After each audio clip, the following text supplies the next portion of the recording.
actually, and I think that's why they asked me to introduce this award. So being from Edinburgh, I'm very proud, and being from the UK, I'm very proud to see Oxford School start the Duke of Edinburgh Award scheme, and I'm therefore very pleased to today give the introduction to it.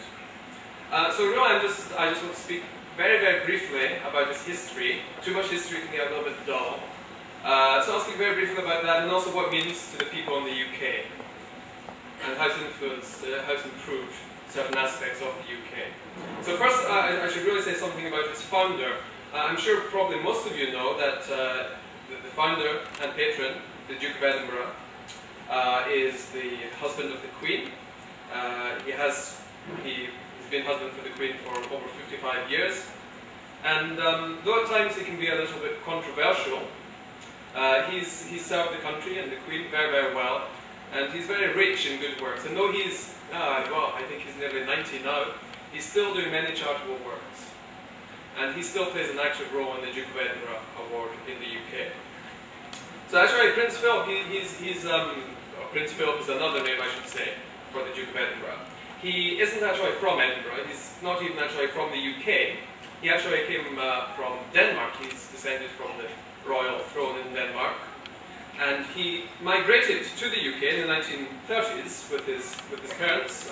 This was Denmark had many problems because of Nazi Germany, and so they came to the UK to escape being imprisoned by Hitler. So he came to the UK, and then he went to school. He was sent to a boarding school in Scotland, and this is important because it was in this boarding school, a Scottish boarding school. It's called Gordonson's School. It was in this school that the sort of founding philosophy of the Duke of Edinburgh Award began. The Gordonson School, it was a sort of a new school. It has a founder called Kurt Hahn, who's a very famous educationalist in my country. And Kurt Hahn had a philosophy of very, very strict discipline, strict physical discipline, and sports and physical activities.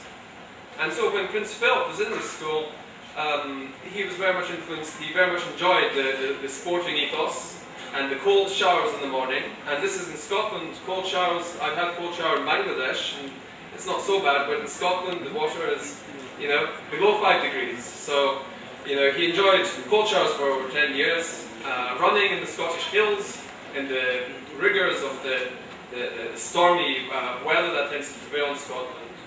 So the prince took from his boarding school a sort of a certain sort of practical, physical discipline.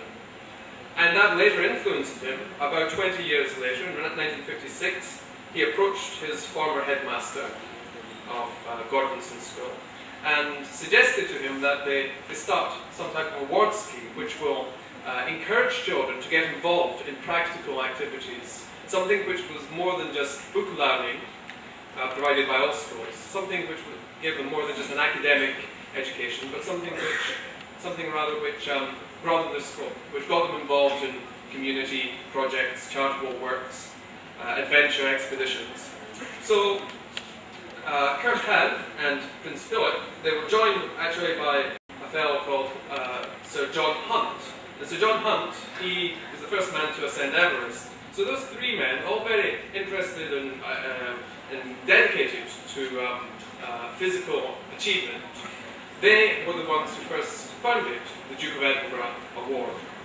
So it was founded in 1956, and initially it was an award for boys, but very quickly it expanded and included girls, and now it includes all young people from between the ages of 14 to 25. So yes, I should also say, since its foundation, it has very massively broadened in its scope. So I think the distinctive thing